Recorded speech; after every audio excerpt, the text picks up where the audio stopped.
Greetings, my dear viewer. You're on the channel The Price of Cheating. The channel is for those who appreciate traditional family values and condemn adultery. So be sure to subscribe to the channel. Let's get started. As Melody stepped into the house, her voice was tinged with surprise and a touch of annoyance. "Barney? What are you doing here?" she asked, her eyes narrowing as they landed on me at the kitchen table, clearly not expecting to find me home. Behind her, partially hidden, stood a tall, younger man, his posture stiff. My wife of 30 years, Melody, looked as striking as the day we met. Her chestnut hair fell in soft waves past her shoulders, and her professional outfit, a pristine white blouse paired with a sleek black skirt, showcased her elegance.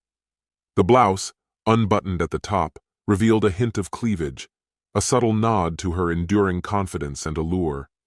It reminded me, fleetingly, of why I had fallen for her all those years ago. Without addressing the absurdity of her question, I responded in a dry tone, "I live here." Her annoyance sharpened. "Obviously," she snapped. "But why are you home at 3:30 in the afternoon?" For a moment, memories flooded back, memories of the life we'd built together. I often told people I'd fallen for Melody the moment I laid eyes on her. She had been the administrative assistant during a business meeting I attended, and her mix of charm and professionalism captivated me instantly. By the end of that day, I had worked up the courage to ask her out. From there, our story had unfolded. The man behind her finally stepped into view, his sharp features betraying a flicker of unease. It was clear this situation wasn't going the way either of them had expected. "I might ask you the same question," I said coolly. "Why are you home an hour and a half early?" The tension in the room thickened, unspoken accusations filling the air. For nearly 3 decades, I had loved Melody without reservation. I had built a thriving insurance business and supported her climb from administrative assistant to head of HR.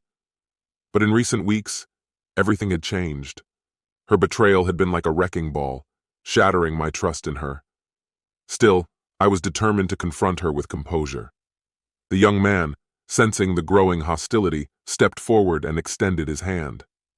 "Mr. Caldwell," he said, his voice attempting confidence. "I'm Jacob Kaufman, a new attorney at Kellerman & Sons. I've been collaborating with Melody on some projects." I ignored his outstretched hand and kept my gaze locked on Melody. A low growl escaped my throat as I said, "I know exactly who and what you are." Melody flinched, a subtle crack in her polished demeanor. "Why does he call you Melody in our home?" I demanded. "You've always hated when people use your first name so casually. What's changed?" Her face flickered with alarm and embarrassment. Melody prided herself on being in control, always the one to anticipate and plan every detail. But whatever scenario she and this so-called attorney had prepared for, I wasn't following their script. Taking a measured breath, I broke the tension. "Why don't I fix us some drinks? We can talk in the living room." Melody requested her usual glass of wine, her voice quieter than normal. Kaufman hesitated before muttering something about bourbon or craft beer. I nodded and left the room to prepare the drinks, listening to their hurried whispers as soon as I turned away. When I returned, I handed Melody her preferred Merlot and placed a dirty glass of beer in front of Kaufman. Sitting down with my own bourbon, I raised my glass in a silent toast. Kaufman took a tentative sip, then grimaced.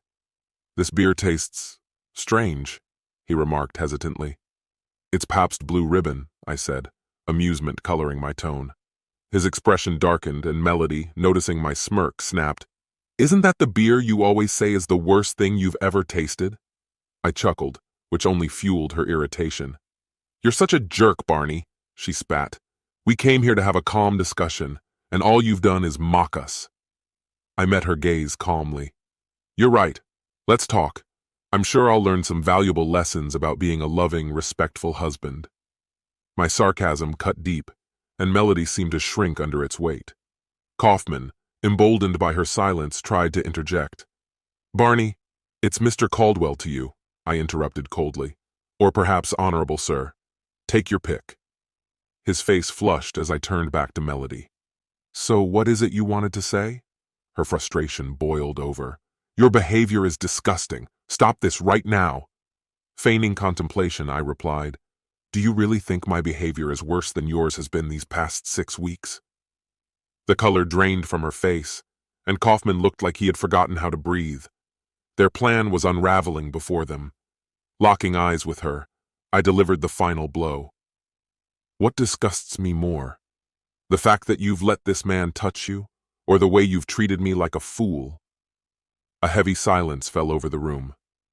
Melody's composure shattered as the truth hung between us, undeniable and inescapable. In that moment, I knew their carefully crafted expectations had been utterly destroyed. Her eyes narrowed, and her voice dropped to a whisper as she asked, How could you possibly know? I have more allies in your workplace than you realize, I said evenly. 2 weeks ago, an anonymous letter arrived from one of your colleagues. It outlined your affair in detail and included 3 attachments, photos of you and him at a picnic in Middlewoods Park. The images showed you holding hands and kissing. Her face fell as she murmured, I'm sorry you found out this way. She paused, seemingly grasping for words, but I cut her off. Do you want a divorce? I asked bluntly. No, she replied, leaning forward on the edge of the couch, her elbows propped on her knees. Her tone grew desperate. I love you. I don't want a divorce. What Jacob and I have is just a fleeting distraction. She spoke quickly, almost frantically. He's new here, struggling to make friends in Connecticut. Once he settles in and meets someone else, this will end. I swear it's not serious. Her explanation left me cold. That's not enough for me, I said, my voice firm. When I married you, I believed we were committing to a monogamous, loving partnership. Now I see I was wrong. Divorce feels like the only option that aligns with my values. She began to plead. Barney, no. Please don't do this. I don't want a divorce. And deep down, I don't think you do either. This was a one-time mistake, a momentary lapse. It's over now. And it won't happen again. Her voice wavered, and then she continued. I was drawn to Jacob. I needed something exciting in my life, but I promise, it's done. I'll never stray again. I sipped my bourbon, allowing a heavy silence to settle before responding. Your promises mean nothing to me now. You've lied, and everyone knows it. You've shown yourself to be not only unfaithful, but shamelessly so. Her cheeks flushed with anger, but I pressed on. Why should I believe this is the first time? For all I know, you've been doing this for years. Her voice shook as she tried to reason with me.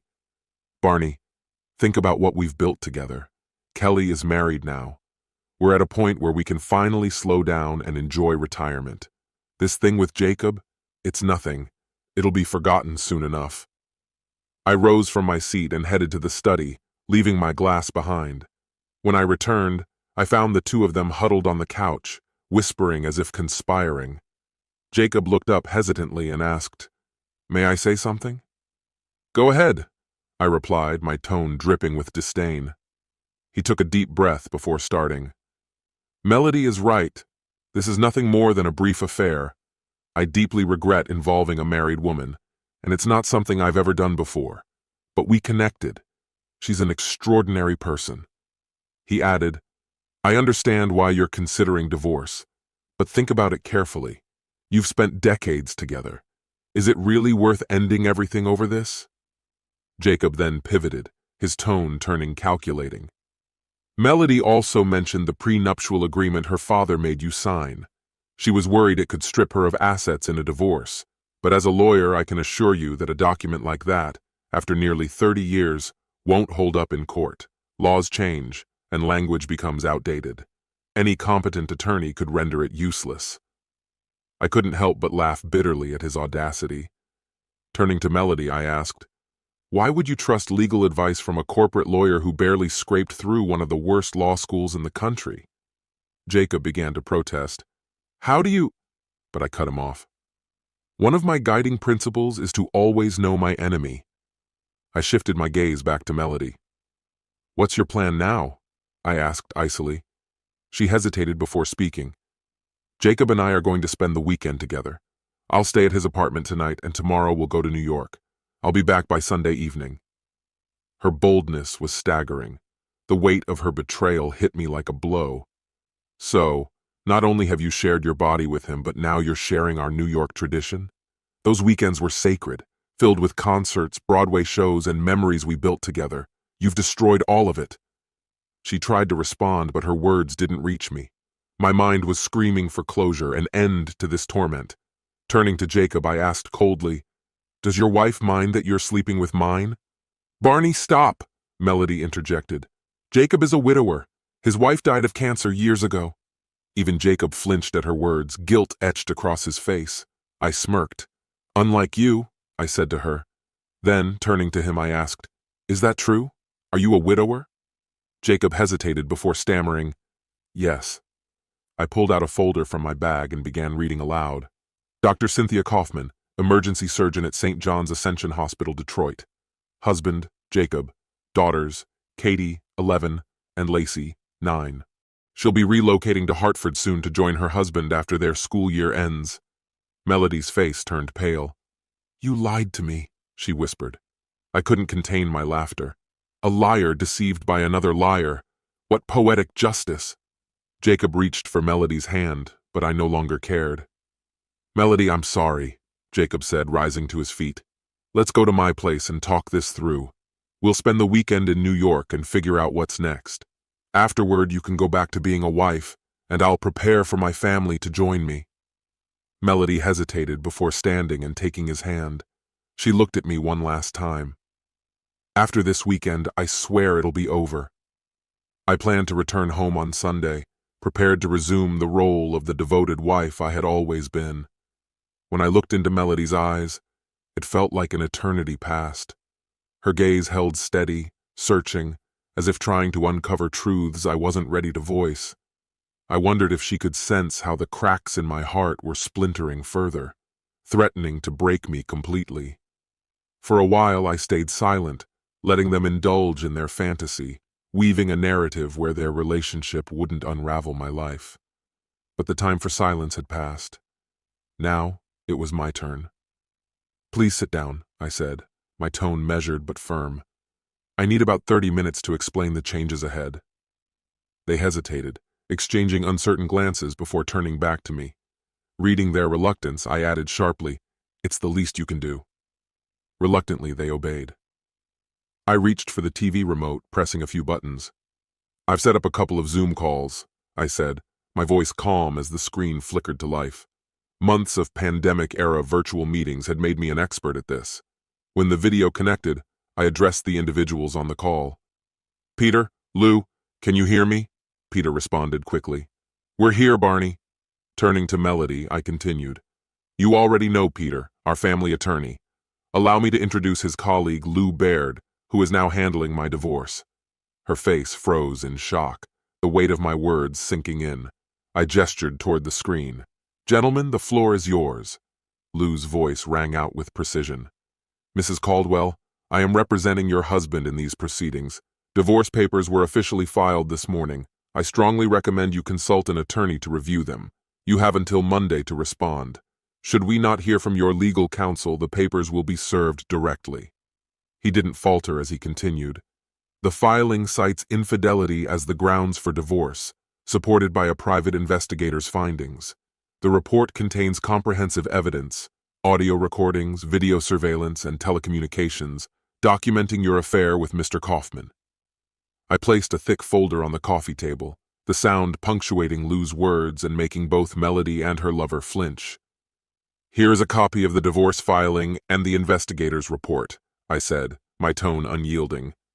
As Jacob's hand moved toward the folder, Melody's focus returned to the screen, her expression pale. Lou resumed his explanation.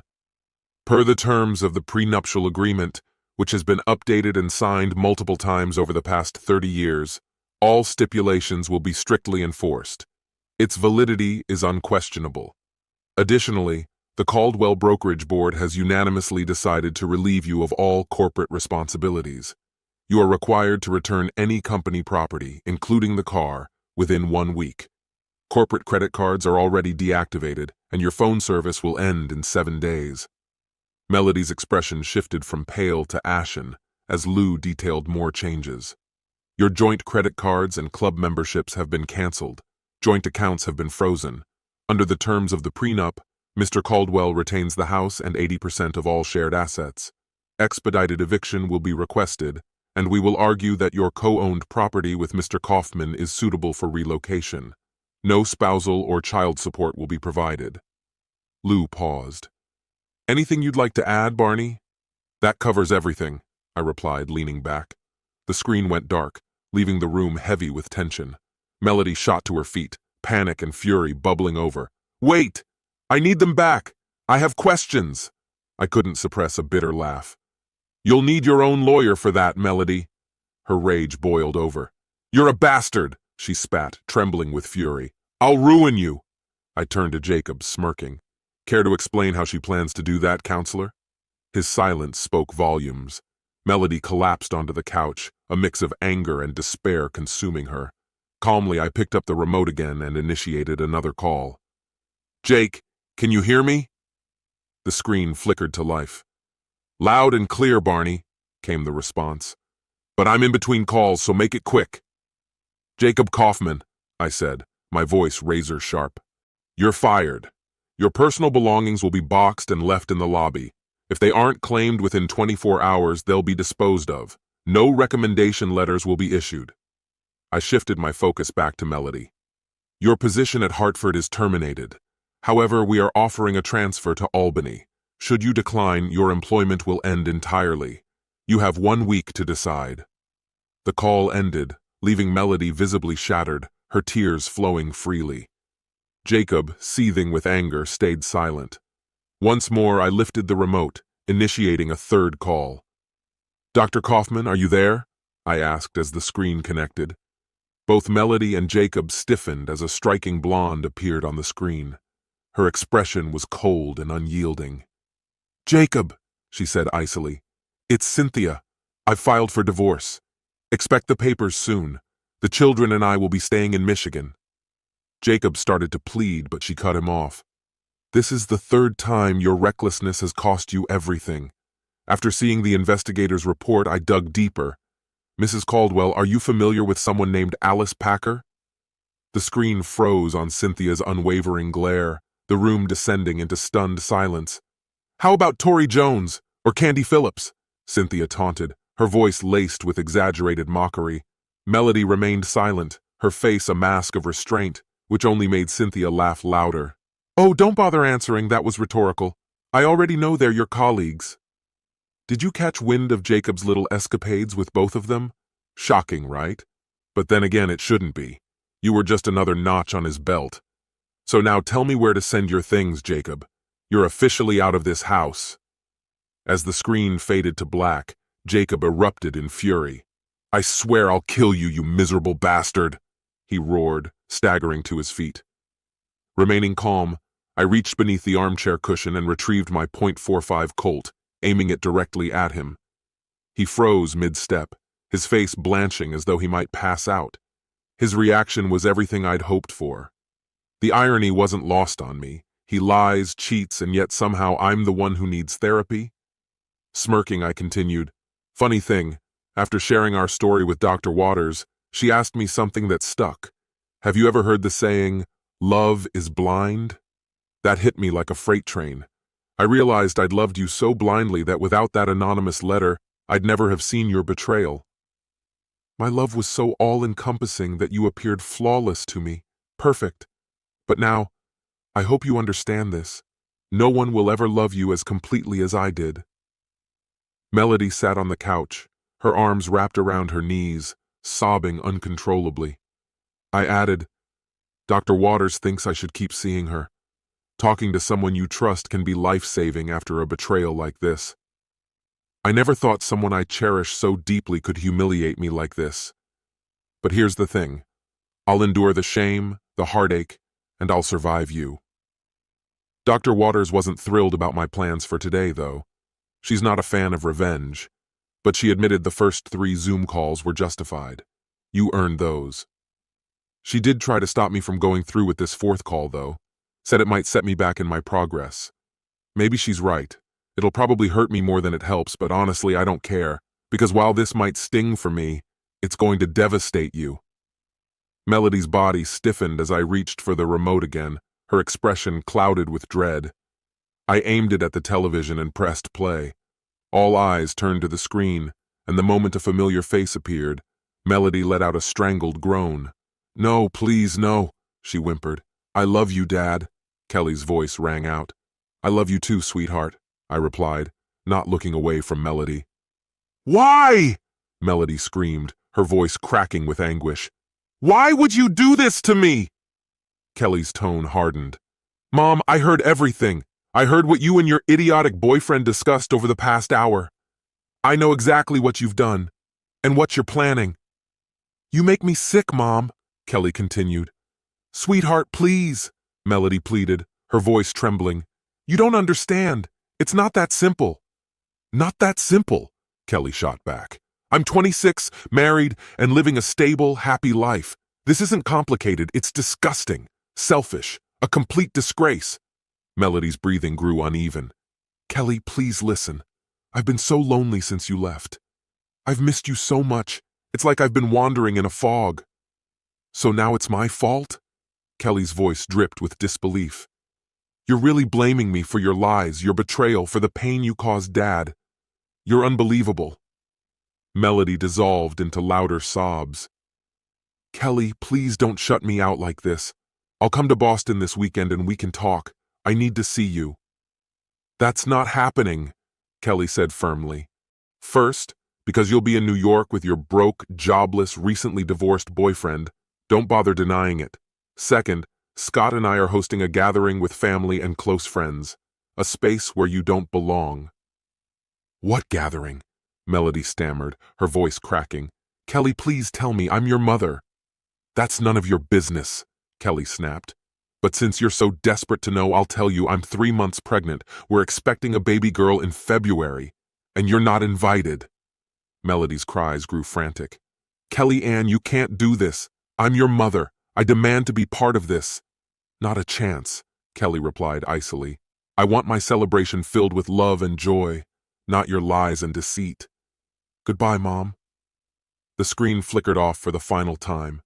As Melody crumpled on the couch, her sobs shaking her body, I stood up, tucking the gun into my waistband.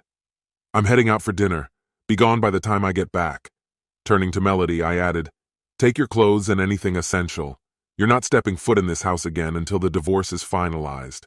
That should take about a week." I glanced at her boyfriend. "You've seen what I'm capable of. You've got 3 days to leave the state. If you're still here by Monday, I'll make sure you regret it in ways you can't imagine." As I opened the door, I cast one last look at the shattered pair. "Enjoy your weekend in New York. The weather's supposed to be lovely." And with that, I walked out. This concludes the story. If you like it, then put your powerful like and subscribe to the channel.